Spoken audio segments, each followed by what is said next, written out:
찬송가 549장 부르시면서 오늘 아침 새벽 기도에 시작하겠습니다.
오늘 본문 말씀은 사무엘하 15장 13절에서 23절 말씀을 봉독하도록 하겠습니다.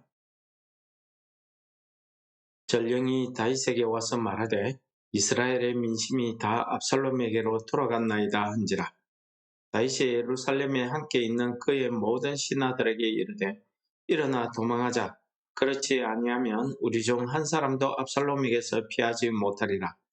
빨리 가자. 두렵건대 그가 우리를 급히 따라와 우리를 해하고 칼날로 성읍을 칠까 하노라. 왕의 신하들이 왕께 이르되 우리 주 왕께서 하고자 하시는 대로 우리가 행하리이다. 보소서 당신의 종들이니이다 하더라. 왕이 나갈 때에 그의 가족을 다 따르게 하고 후궁 10명을 왕이 남겨두어 왕궁을 지키게 하니라. 왕이 나가매 모든 백성이 다 따라서 벳메르하게 이르러 멈추었으니 그의 모든 신하들이 그의 곁으로 지나가고 모든 그렛 사람과 모든 블렛 사람과 및 왕을 따라 가드에서 온 모든 가드 사람 600명이 왕 앞으로 행진하니라.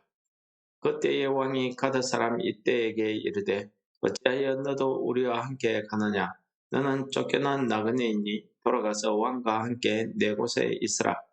너는 어제 왔고 나는 정처 없이 가니 오늘 어찌 너를 우리와 함께 떠돌아 다니게 하리요. 너도 돌아가고 내 동포들도 데려가라. 은혜와 진리가 너희와 함께 있기를 원하노라 하니라. 이때가 왕께 대답하여 이르되 여호와의 살아계심과 내 주 왕의 살아계심으로 맹세하옵나니 진실로 내 주 왕께서 어느 곳에 계시든지 사나 죽으나 종도 그곳에 있겠나이다 하니 다윗이 이때에게 이르되 앞서 건너가라 하며 가드 사람 이때와 그의 수행자들과 그와 함께한 아이들이 다 건너가고 온 땅 사람이 큰 소리로 울며 모든 백성이 앞서 건너가며 왕도 기드론 시내를 건너가니 건너간 모든 백성이 광야길로 향하니라. 아멘. 여러분, 오늘 말씀에서 우리는 이 압살롬의 반역에 의해서 이제 고난받고 피난길에 오르는 다윗 왕의 모습을 우리가 잘 볼 수 있습니다. 전령들이 나가서 압살롬의 반역을 알려줍니다. 그러자 다윗 왕이 일어나서 신하들과 함께 피난 갈 것을 말하고 있는 장면이 오늘 본문 말씀에서 나타나고 있습니다. 보통 우리가 생각하는 다윗 왕 같으면은 이런 일이 혹시라도 있다 할지라도 그는 예루살렘 성문을 막고 대비를 하면 됩니다. 그런데 그러지 않고 그는 피할 것을 피난갈 것을 결정하는 모습을 보여줍니다. 물론 이렇게 다윗 왕이 결정한 데에는 여러 가지 이유가 있겠지만은 그에는 이 예루살렘 도성은 아무나 함부로 무너뜨릴 수 없습니다. 그래서 여부서 사람들이 여호수아 이후에 다윗 왕 때까지 계속해서 아무도 그 예루살렘을 무너뜨리지 못했죠. 성문만 걸어 잠그고 천의 요새 같은 그곳에 그냥 방비만 하고 있어도 얼마든지 압살롬의 반역쯤은 거뜬히 해결할 수 있는데도 다윗 왕은 피난 갈 것을 택했습니다. 여러 가지 이유가 있겠지만 그 중에 하나는 이 예루살렘 성은 그냥 일반 나라의 도성이 아니라 이 성은 하나님이 계시는 성전이 있는 시온성이라는 거죠. 그래서 이 성에 전란이 미치는 것을 원치 않았을 것이다 라고 해석을 하고 있습니다. 또 한 가지 해석을 더 붙이자면 다윗 왕이 압살롬의 성격을 잘 아는 겁니다. 2년 동안 자기 형에게 복수하기를 기다리며 2년 동안 버틴 사람입니다. 한치의 망설임 없이 자기 형을 죽인 사람입니다. 그리고 이 반역을 일으킬 때까지 그는 아무 말도 하지 않았습니다. 이러한 압살롬의 성격을 다윗 왕이 생각해 볼 때에는 이 압살롬이 만약에 이 예루살렘 성읍을 점령하게 되면 한 사람도 남겨두지 아니하고 잔인하게 다 죽일 것이다. 아마 다윗 왕이 그렇게 생각했을 겁니다. 그래서 다윗 왕은 모든 신하들을 대동하고 피난길에 오릅니다. 이때 다 가지 아니하고 후궁 10명을 남겨두게 되죠. 벤 메르학이라는 곳에 일단 모두가 피난 온 모든 백성들이 거기에 모이게 됩니다. 그렇게 피난을 다윗 왕과 같이 가겠다고 모인 사람들을 오늘 18절부터 면면히 이야기합니다. 보니까 그렛 사람과 블렛 사람이라는데 이거는 왕의 병사들을 이야기합니다. 그리고 왕을 따라온 가드 사람 600명이 있었다고 했는데 이 가드 사람의 대표가 누구냐 하면은 이때라는 사람입니다. 그래서 다윗 왕이 이야기합니다. 이때야 너는 나와 함께 갈 필요 없다. 너는 어차피 이방인이니까 여기에 남아있어도 너를 해치지는 않을 것이다. 그러니까 내 곳으로 돌아가라. 사람들을 데리고 돌아가라 했는데 이때는 이렇게 이야기합니다. 내가 하나님의 살아계신가 내 주 왕의 살아계심으로 맹세하노니 내 주 왕께서 어느 곳에 계시든지 사나 죽으나 종도 그곳에 있다. 이렇게 이야기합니다. 이렇게 이야기하는 이때의 이야기를 듣고 다윗이 얼마나 위로가 되었을까요? 모든 사람들이 다 다윗에게 등을 돌리고 압살롬으로 넘어갔는데 일부 남아있는 백성과 신하들 그 틈에 자기가 그냥 모른 척해도 상관없는 이 이방인 이때까지도 다윗 왕의 편에 서서 600명의 군사를 거느리고 다윗 왕의 피난길을 호위하고 있더라는 것입니다. 얼마나 힘이 됐을까요? 오늘 저는 이 피난길에 오르는 이 다윗 왕을 보면서 우리도 이 땅을 오늘 살아가면서 우리가 원하든 원치 않든 우리가 여러 가지 시험과 환난, 고난에 빠질 수가 있겠습니다. 그런데 오늘 이 피난길에 오르는 고난을 당한 이 다윗 왕의 믿음을 우리가 살펴보면은 우리도 고난 중에 이러한 믿음이 있어야 되겠다 하는 것입니다. 무엇이냐면은 이 고난당한 이 피난길을 떠나야 되는 이 다윗 왕의 행동입니다. 이 행동 보면은 우리가 급하게 되면은 자기 위주로 생각하기 쉽습니다. 무슨 일이든지 내가 다급한 일을 당하면은 이기적이 될 수밖에 없습니다. 그런데 오늘 다윗 왕은 가만 보면은 이 예루살렘 성전을 전란에서 벗어나게 하기 위해서 다윗 왕은 피난 갈 것을 택합니다. 제가 앞에서 설명드렸듯이 이 예루살렘 성전은 우리가 앞장에서 보았듯이 아주 튼튼한 성읍입니다. 여기에는 함부로 공격한다고 해서 무너지는 그런 성읍이 아닙니다. 성문만 닫고 있으면 됩니다. 그런데도 다윗 왕은 이곳이 하나님의 성막이 있고 이곳에 하나님의 언약궤가 있기 때문에 그는 이곳이 이 환란에 전란에 휩싸이지 않기를 원했던 것입니다. 어디 그뿐입니다. 이 다윗 왕이 오늘 이때에게 하는 이야기 들어보십시오. 보통 같으면 지금 호위병이 모자랄 지경인데 더 안 가려는 사람도 데리고 가야 될 판인데 그런데 다윗 왕은 그 이때에게 너는 나와 같이 혹시라도 갔다가 내가 이 환란에 피해를 입을 수 없다. 그러니 너희 사람들을 데리고 돌아가라. 한마디로 그런 말 아닙니까? 이때에게 그런 이야기를 합니다. 이때가 누굽니까? 블레셋 사람입니다. 가드 출신입니다. 그는 왕이 어떻게 되든지 모른 척해도 상관없는 사람입니다. 그런데도 하나님께서는 이때를 통해서 다윗 왕과 함께하게 하시는 겁니다. 이때에게 베푸는 이 다윗 왕의 모습을 보면은 내가 위급하고 힘들다고 해서 이 사람 저 사람 같이 이렇게 내 고난에 동참시키는 것이 아니라 이 고난길에 가면서도 이때를 배려하는 이 다윗 왕의 모습을 보면은 우리가 고난 중에서도 우리가 어떻게 선을 행해야 되는지를 우리에게 잘 보여줍니다. 이것이 믿음을 가진 사람의 행위 아니겠습니까?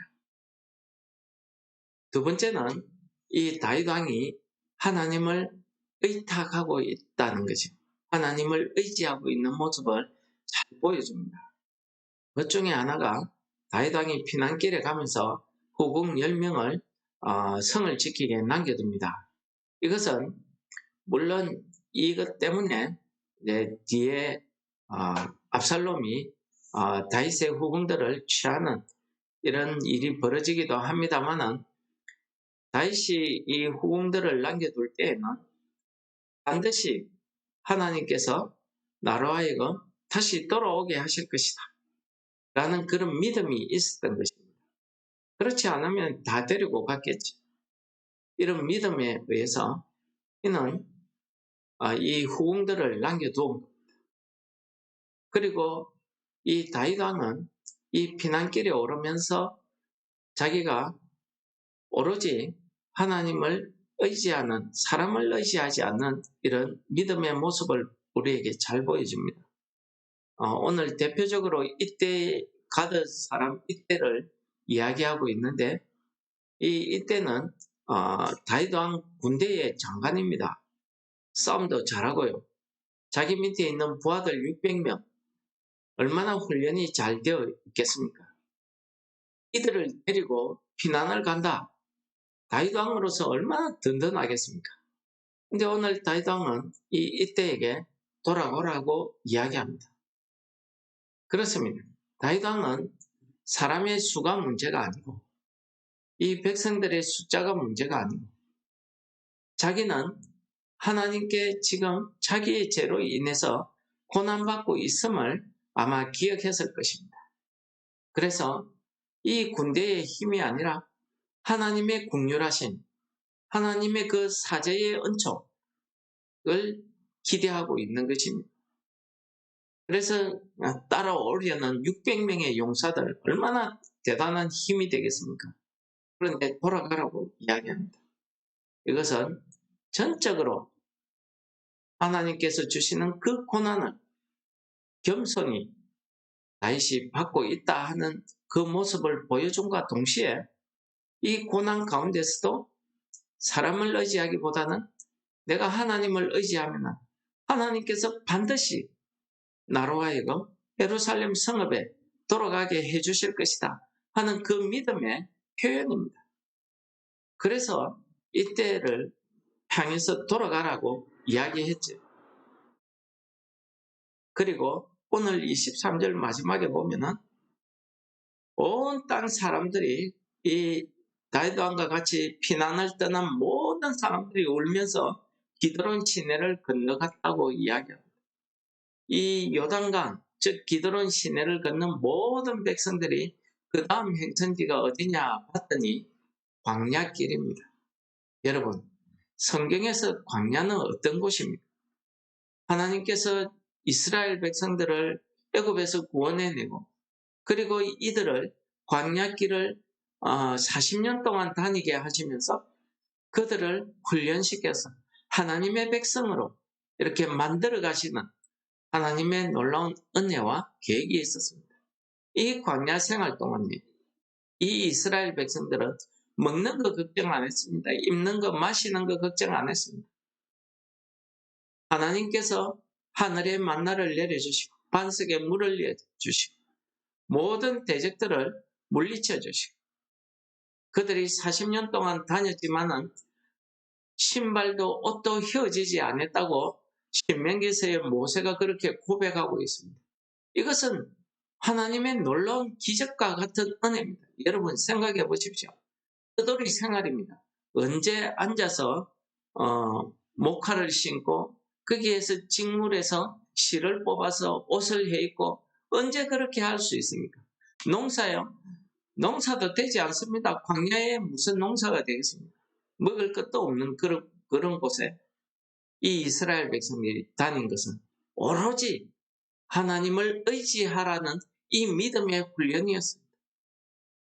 마찬가지입니다. 지금 피난가는 이 이스라엘 백성들, 다윗 왕과 그의 백성들은 광야길로 들어서는 겁니다. 이것은 전적으로 이제부터 하나님을 의지하고 나아가겠다 하는 믿음의 표현입니다. 그들이 갈 수 있는 곳이 왜 없겠습니까? 주변에 블레셋으로도 갈 수 있고요. 주변에 다른 나라 얼마든지 갈 수 있습니다. 그러나 다윗 왕은 자기의 동맹국으로 행하지 아니하고 광야길로 갔다는 것입니다. 이것은 그 전에 다윗 왕과의 너무나 다른 모습을 우리에게 보여줍니다. 고난 중에 우리에게 보여주는 다윗의 모습은 오로지 하나님을 의지하고 하나님이 주시는 그 고난에 겸손히 순종하는 이 믿음의 모습을 우리에게 보여주고 있습니다. 그렇습니다. 오늘 이 본문의 말씀이 우리가 오늘 이 하루를 살아가면서도 우리의 믿음이 어떠해야 됨을 잘 가르쳐 줍니다. 이때가 이야기하듯이 사나 죽으나 여러분 우리가 평안할 때만이 아닙니다. 우리가 고난을 받을 때에도 우리의 믿음이 잃지 말아야 될 것을 오늘 본문이 우리에게 가르쳐 줍니다. 오늘 본문의 모습을 보면서 저는 베드로전서 4장에 있는 말씀이 기억이 납니다.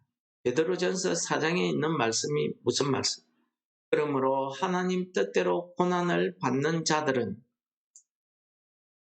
이 고난 당한 사람들이 해야 될 믿음의 모습을 우리에게 가르쳐 주십니다. 뭐냐면은 선을 행하는 가운데에서 그 영혼을 미쁘신 창조주께 의탁할지어다. 선을 행하는 가운데서. 그렇습니다.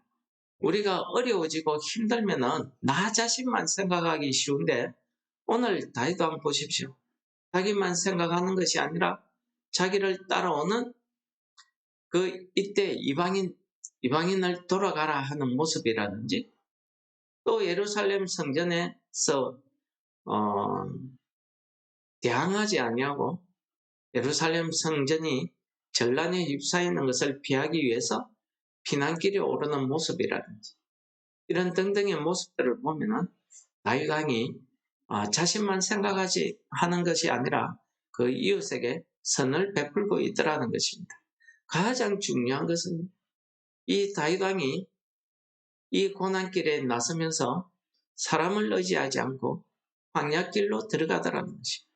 광야길로 들어간다는 말은 하나님에게 자기의 생명을 의탁하는 그 믿음의 표현입니다. 그래서 베드로전서 4장에서 이야기하듯이 그 영혼을 미쁘신 창조주, 우리의 생명, 우리의 영혼을 만들어주신, 창조하신 그 하나님께 의탁할지. 이것이 오늘 고난당한 우리에게 우리가 어떤 믿음을 가져야 되는지를 잘 가르쳐 주시는 말씀이라 하겠습니다. 오늘 이 말씀을 통해서 오늘 이 거룩한 주일, 이 하루를 우리가 지나면서 우리가 하나님의 뜻대로 선을 행하며 내 믿음이 온전히 하나님을 의지하는 그러한 믿음을 다 소유하시기를 축원합니다. 우리를 창조하시고 우리 고난 가운데서 우리를 지켜보아여 주시는 하나님 아버지, 오늘 말씀을 통해서 우리를 깨닫게 하심을 감사합니다.